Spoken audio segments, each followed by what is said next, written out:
है जल, और जल हवा में कन्वर्ट होता है, परिवर्तन होता है। इसीलिए हवा और जल को शिव चंडी कहते हैं। और जितना भी ब्रह्मांड ग्रह नक्षत्र है, ये चंडी ने धारण करके रखा है वायुमंडल में। हाँ, तो इसको शिव चंडी कहते हैं। और ये आपको एक झंडा चाहिए। आप तो जानते भी कितना हो मुझे पता नहीं, लेकिन मुझे जहां तक पता है, मैं जहां तक जानता हूँ, हमारे पूर्वजों ने सारे ग्रह नक्षत्र को नियंत्रण में रखा, कंट्रोलिंग किया। अभी जो अपना ग्रह नक्षत्र अपने जगह में घूमते हैं ना, हमारे नारायण ने बनाया, मेरे पूर्वजों ने बनाया। आप ही मानो या ना मानो, यही सत्य है। हम जिंदा है बोल के पृथ्वी में प्राणी है। शत्रु अगर पृथ्वी में नहीं रहेगा, कोई भी प्राणी नहीं रहेगा। आपको ये पता होना चाहिए, उस टाइम में बहुत सारा ग्रह एक दूसरे को टक्कर लगता था, तो चूर चूर होकर बिखर जाते थे। और बड़ा बड़ा पार्ट लेके, ग्रह का बड़ा बड़ा पार्ट लेके पृथ्वी को बनाया नारायण ने, प्रभु नारायण ने पृथ्वी को बनाया। और जितना उसका स्क्रब था उसको लेके इंसेट में ऐसा करके रख दिया। अभी भी उसे घूमता है। देखो, ये साइंटिफिकली ज्ञान है। हाँ? एक अगर उल्टा पिंड हो, अगर टुकड़ा के पृथ्वी में गिर जाएगा तो पृथ्वी का विनाश हो सकता है। और पृथ्वी में बार बार अर्थक्वेक होता है, मतलब हिलता है, क्योंकि इसने बहुत सारा ग्रहों का पार्ट लेके इसको बनाया है। और नारायण ने, विष्णु ने यहीं पर रहने लगा, और यही से अनंत कोटि ब्रह्मांड और कंट्रोल हो रहा है, कंट्रोल में पृथ्वी में। इसीलिए इसको स्वर्ग कहते हैं। हमारे पूर्वजों ने इसको इस तरह का भाग किया कि ये नाम था हमारे देश, इस भाग का नाम था रत्नोपीठ। रत्नोपीठ बोले तो पत्थर, इसको रत्न बोलते हैं। रत्नोपीठ और स्वर्णोपीठ। स्वर्णोपीठ बोले तो सोना कभी भी विनाश नहीं होता है, किसी भी हालत में। कोई भी साइंटिस्ट हो, उसको विनाश नहीं कर सकते सोने को। कुछ भी बना दो, लेकिन कहीं भी फेंक दो, सोने तो सोने रहता है। ठीक है ना? तो हमारे देश का नाम था स्वर्णोपीठ। रत्नोपीठ किसको कहता है? ग्रहों को। सारे ग्रह ना पत्थर है, पत्थर से। तो रत्नोपीठ और स्वर्णोपीठ। और ये स्वर्णोपीठ इसीलिए क्षत्रिय कभी मिट नहीं सकता। क्षत्रिय 4 युग में कभी भी मिट नहीं सकता है। इसीलिए मैं बार बार दोहरा रहा हूं ये बात को। हमारे पूर्वजों ने मारना सिखाया, मरना नहीं सिखाया। हम दुश्मन को मारते हैं, मरते नहीं। लेकिन मरते तो है, नेचुरलिटी की तरह तो मरते हैं। ठीक है ना? फिर देखिए, ये था रत्नोपीठ और स्वर्णोपीठ। और सृष्टि के लिए बना था कामपीठ। जो सृष्टि रचना होता है। तो हमारे पर जिम्मेदारी दिया गया है कि सारे सृष्टि को हम रक्षा करें, और सारे सृष्टि का विषय हमने सीखा है प्राणी को। ब्रह्मा विष्णु महेश। ब्रह्मा बोले तो ब्राह्मण, महेश बोले तो शूद्र, और नारायण बोले तो क्षत्रिय। शत्रु किस लिए है? इसका हाथ में शंख चक्र गदा कमल है, शस्त्र है 4 युगों के लिए। तो शत्रु युग में गदा का इस्तेमाल हुआ। गदा, जो गदा से सारे ब्रह्मांड को नियंत्रण कंट्रोल करके रखा है। आप देखिएगा, और ग्रह अपने कक्ष में क्यों घूमता है? भटकता नहीं है क्यों? ऐसा अनंत कोटि सौर जगत है और वो कंट्रोलर पृथ्वी है और वो हमारे वंश का है। हम लोग नियंत्रण करते हैं, हम लोग नियंत्रण करते हैं, इसको कुछ पता नहीं है। तो देखिए, यह है नारायण का क्रम, इसीलिए नारायण को सत्य का कहा जाता है, क्योंकि वो शस्त्रधारी है। गदा शस्त्र है, सुदर्शन शस्त्र है, और क्या बोलते हैं कि शंख शस्त्र है और कमल शस्त्र है।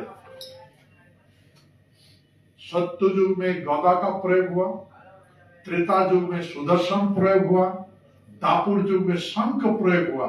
ये कलियुग है, कलियुग में कमल प्रयोग होगा। सारे संसार में कमल खिलने लगेगा। कलियुग में हर शस्त्र देखो फूटता है, फूटता का नहीं है, खिलता का नहीं। तो सारा संसार में कमल खिलने लगे, कौन बचेगा? इसीलिए हमें रक्षा करने के लिए जिम्मेदारी हमारे कंधे में है। ये जो जनेऊ है, जनेऊ, इसमें 3 धागा है, एक ब्रह्मा, एक नारायण और एक महेश। ये तीनों का जिम्मेदारी हमारे कंधे पर है। तो हम कंट्रोलर है, कंट्रोलिंग करता है सारे ग्रहों नक्षत्रों को, सारे प्राणी को कंट्रोल करते हैं। तो इसीलिए हमारे पूर्वजों ने ये जिम्मेदारी ले लिया, तब से पृथ्वी का भार संभाल रहा है। और इसका बाद सृष्टि को सही ढंग से चल रहा। देखिए, हमारे पूर्वजों ने जितना भी ग्रह है ना, उसको जगह में प्राणी था, तो हम लोग जो हमारे पूर्वज जब पृथ्वी में रहने लगा, तो वो सारे ग्रहों को सृष्टि का विनाश हो गया और पृथ्वी में नहीं है। अभी पृथ्वी में है। तो एक बहुत लॉन्ग टाइम बात करने से लॉन्ग टाइम लगेगा। तो मैं शॉर्ट एंड काट बोल रहा हूँ। तो फिर हमारे पृथ्वी का नाम है समर्पित, क्योंकि हम समर्पित है। सारे ग्रह नक्षत्र, सारे संसार के प्राणी के लिए समर्पित है।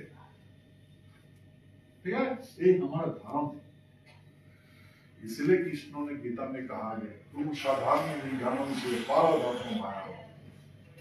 तुम्हारा काम, तुम क्या ऐसा सेवा करना तेरा काम नहीं है? सबको सेवा करना तेरा काम है, नियंत्रण करना तुम्हारा काम है। देखिए, ये आपको ख्याल होना चाहिए। मैं सारे संसार को समझा रहा हूं। ब्राह्मण जो ब्रह्मा है, ब्रह्मा को भूत भविष्य वर्तमान कुछ भी ज्ञान नहीं है। ब्राह्मण का कुछ भी ज्ञान नहीं है। वो जहां भी पृथ्वी में रहे, उसका कुछ ज्ञान नहीं है। ब्राह्मण भूत नहीं जानता है, भविष्य नहीं जानता है, वर्तमान नहीं जानता है। इसलिए ब्राह्मण कर्महीन होता है। वो जो काम करेगा पृथ्वी के लिए खतरनाक है।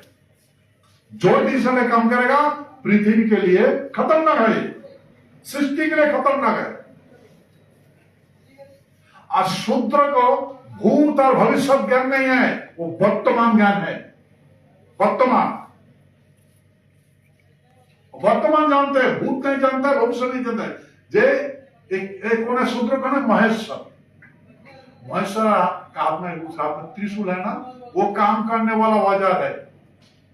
वो पुता के रखता है ना त्रिशूल को, वो माटी खोदने वाला, पहाड़ खोदने वाला सामान है।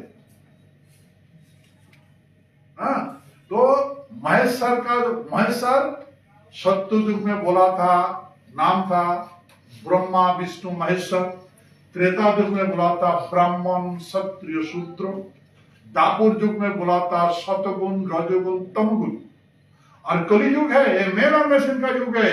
मेन और मशीन में कहा जाता है इलेक्ट्रॉन, न्यूट्रॉन और प्रोटॉन। भाई, हमसे नियंत्रण है, कंट्रोल हमसे है। हम अगर दुनिया में नहीं रहेंगे तो कोई भी प्राणी नहीं बचेगा, कोई भी ग्रह नक्षत्र नहीं बचेगा। इसीलिए इसका हाथ में छोड़ना नहीं है। इसलिए बार बार अर्जुन ने समझा है, अर्जुन साधर्म में निधारण से हो, तुम सर्वस्व कुल में जन्म लिया हो। खान तीन तो बना है, स्वर्ग नरक और नरकुंड। स्वर्ग में जन्म और मृत्यु लेता है क्षत्रिय, और नरक में जन्म मृत्यु होता है ब्राह्मण शूद्र को। ब्राह्मण शूद्र नरक में जन्म लेता है, और कीट पतंग पशु पंछी है नरकुंड में जन्म लेता है। इसलिए था तो तीन तो बना है, स्वर्ग नरक। ये स्वर्ग नरक नरकुंड आज सुना क्या ना पहले सुना था? पहले सुना क्या नहीं आप लोग? सुना था ना? यही था नहीं। इसीलिए क्षत्रिय जब जब अपना धर्म को त्यागते हैं तो उसका विनाश आ जाते हैं। भाई मैं वही विनती करता हूं, मैं इसलिए आप लोग का बीच में आया हूं। मेरा नाक देखिए, थुथमा देखिए, आंखें देखिए, मैं यही करने के लिए आया हूं। अगर मेरा बात समझ गया मैं आपको नमन करता हूं, अगर नहीं समझ गया तो मेरा दुर्भाग्य है। मैं ऐसा, मुझे ऐसा कर्म ना करने पर, कदम ना उठाना पड़े, तो मैं आपसे जोरहाट से अनुरोध करता हूं, आप साधर्म में बाकी समय में आपको बता दिया जाएगा। मैं आपका इधर गुजरात में आया हूँ। देखिए, मैं आपको एक बात गर्व से कहना चाहता हूँ, आत्मा, हमारे आत्मा को पिताजी ने देते हैं। पिता आत्मा देता है पिताजी, और शरीर देता है माता जी। और मेरा पूर्वज है नारायण, उनका पुत्र है नरक, और नरक मेरा पूर्वज है। वही आत्मा हमारे शरीर में हर जैसे वस्त्र बदलता है, कृष्ण बोला था ना, जैसे आत्मा शरीर देखता है। तो मेरा पिताजी है नरक, और माता जी है माया देवी। तो माया देवी, माया आपका गुजरात का है, मुंबई का है। तो मेरा शरीर गुजरात का है। मैं आप लोग का हिस्सा हूं। आपका शरीर और मेरा शरीर आईना में देखिए, मिलेगा क्या नहीं मिलेगा? एक मिलेगा ना? ठीक है। इसीलिए आत्मा का पुकार सुनिए।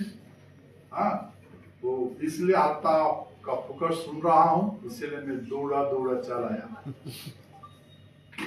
ठीक है। तो आगे आप लोग का इतना स्नेह मिला, इतना प्यार मिला, इतना मुझे सेवा कर रहे हमारे रवि भाई काल से मेरा ख्याल रख रहा है। अपना घर से खाना वाना बना के बाहर का नहीं खाते ना हमारे। हाँ, तो देखिए और किसी का अपना ये होता है, लेकिन ये जो मुझे इतना सेवा किया, तो देखिए मैं अभी जो अपना शरीर में जो परमिट करेगा वो तो काम करना है ना, लेकिन काम तो नहीं सोच सकता जब तक जिंदा हूं। अपना धर्म तो नहीं सोच सकता। सत्य का कर्म ही धर्म है, तो मैं अपना धर्म क्यों छोड़ू? ये माइंड है, ये अगर इसका काम नहीं करेगा तो ऐसा फेंक देगा नहीं, छोड़ देगा नहीं, फेंक देगा ना। तो मैं सत्य हूं, तो मैं कैसे छोड़ सकता हूं? मैं अगर छोड़ दूंगा मेरा अस्तित्व तो नहीं रहेगा। अच्छा महाराज साहब, ये छोड़ देंगे तो क्या करोगे?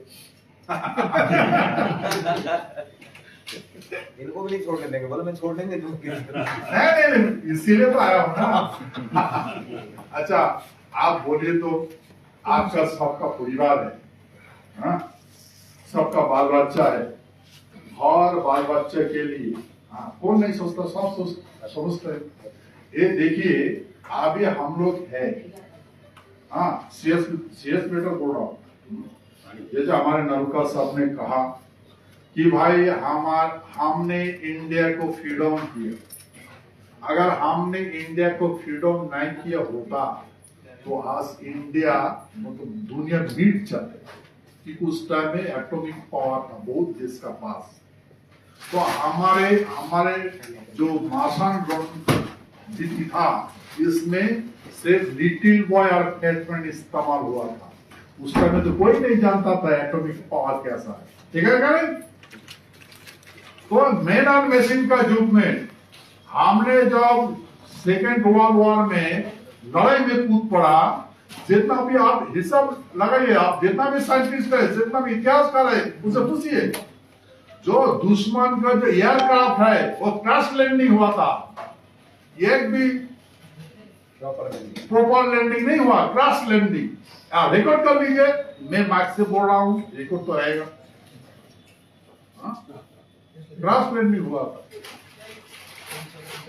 ठीक है। इसीलिए भाई, ठीक है ना, तो इसीलिए देखो हम इस तरह का लड़ाई करते थे और यही हमारा काम है।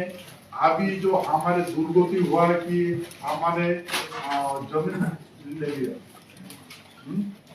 हमारे जितना भी ट्रेडिशनल कल्चर है इसको खत्म कर दिया। अभी जो हमारे आर्किटेक्ट्स है कल दिन मिटा दिया जाएगा, जरूर मिटा दिया जाएगा, क्योंकि रीजन इज सेफ्टी। क्या रीजन इज सेफ्टी।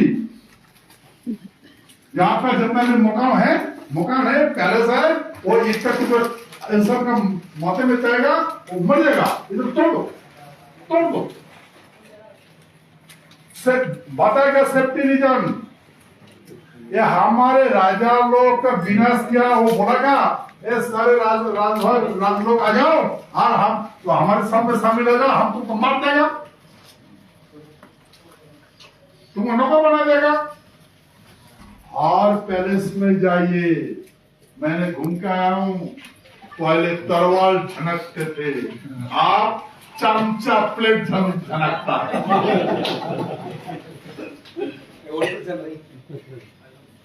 आप बोलिए आपका क्षत्रिय का संतान है, राजपूत है, ऐसा होना चाहिए क्या? मैं तो नहीं जाऊंगा, कभी नहीं करूंगा। क्यों हमने अपना धर्म छोड़ दे? हमारे कर्तव्य हम क्यों छोड़ दे? धरती तो हमारे लिए है। ये भी अगर उल्का पिंड इस पृथ्वी में आ जाए, वायुमंडल, कौन सा माई कलर का देश है इसको रक्षा करेगा क्या? कौन पृथ्वी का डायरेक्शन घुमा देगा? कोई देश है क्या? कोई टेक्नोलॉजी ऐसा है जो पृथ्वी का डायरेक्शन घुमा देगा? हम जानते हैं, क्षत्रिय जानते हैं, इसीलिए विनती करता हूं। पहले बोला था हम मानना जानते हैं, मरना नहीं जानते। इसीलिए मैं आप लोग को मैं कौन हूं आप तो जानते हैं, जान के ना, ये बात आपका साथ नहीं, पार्लियामेंट नहीं बोलता हूं, सब सुनते हैं, सब जानते हैं, ठीक है। तो मैं अपना धर्म तक एकदम गया, इलेक्ट्रॉन, न्यूट्रॉन, प्रोटॉन, ये आपका धर्म, और उसका धर्म छोड़ देगा तो क्या होगा? नहीं होगा। तो हम क्या अपना धर्म छोड़ देंगे? इसलिए विनती है कि आप धर्म मत देंगे, काम करते जाइए, फिर से ही सुंदर पृथ्वी रहेगा, सभ्यता पुनः जगमगेगा, ठीक है। तो आज लंबा ना खींचते हुए मैं सबको दिल से माता नस्तक करके नमन करता हूँ। और मेरा कोई अगर गलती हो गया, गलती नहीं, बिल्कुल सही, बहुत बढ़िया, एकदम सही है। तो मैं धन्य हुआ हूँ कि पहले गुजरात का भूमि में पदार्पण करके मैं तो नमन करके आया। हम सब मैं सोचा नहीं, यही बात मेरा फैमिली को मैं बताऊंगा। हमारे मेरा एक लड़की है, सुशील लड़की है, मैं 2 धर्मपत्नी है और 2 रानी बोलिए ना। तो मेरा बेटी के लिए हमारे रवि भाई ने लहंगा दिया। धन्यवाद। तो मैं ये ऋण को भी चुका पाऊंगा क्या नहीं जानता। आप ये काम कर लेकिन मैं आपका सेवा करते रहूंगा, ठीक है। आप मुझे इतना प्यार दिया, इतना सम्मान दिया, मैं छोटा भी नहीं था, मुझे इतना छोटा से सम्मान मिले। नहीं, ऐसा सोचना चाहिए था आपको, आपका परिवार है। ठीक है, तो सबको पुनर्नमन करते हैं। मैं अपना